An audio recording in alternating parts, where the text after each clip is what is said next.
یو سړی د ویښتو کمولو لپاره سلماني ته لاړ. د کار پر مهال د سلماني او د سړي ترمنځ خبرې پیل شوې. پر بیلابیلو مسایلو سره وغږېدل تر دې چې خبره د الله تعالی تر شتوالي او نشتوالي پورې ورسېده. سلماني وویل زه هیڅ باور نه لرم چې خدای شته. سړي پوښتنه وکړه ولې؟ سلماني ځواب ورکړ که دې مخامخ واټ ته لاړ شي نو زما خبره به درته ښه روښانه شي. تاسو راته ووایاست که خدای تعالی وای نو خلک به له دومره رنځونو او کړاوونو سره مخ وای؟ دا دومره ماشومان به بې سرپرسته او بې کسه وای؟ که یو مهربان خدای وای نو دغه بلا رنځونه او کړاوونه به هم نه وو.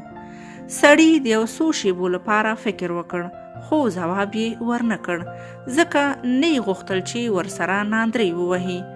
کله چې کار خلاص شو پیسې ورکړې او له سلماني څخه ووت، خو چې څو ګامه وړاندې لاړ یو ببر سړی یې ولید چې ګڼ ویښته ببره ږیره یې لرل او په بد حالت کې و.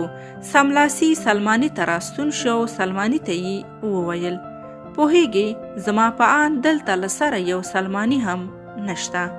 سلماني ځواب ورکړ ولې داسې وایي؟ دا یو خو زه یم، همدا اوس مې ستا ږیره او ویښته اصلاح نه کړل؟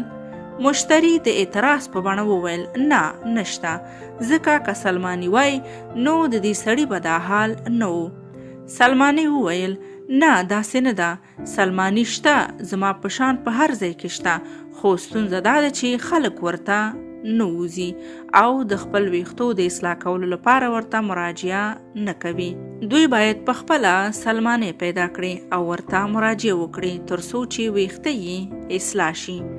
سړي وویل په رښتیا همداسې ده، الله تعالی هم شته، خو خلک باید ورته مراجعه وکړي او باید الله تعالی ولټوي او ورته عبادت وکړي او په کړل شوو امرونو یې اطاعت او له نواهیو څخه یې ځان وساتي.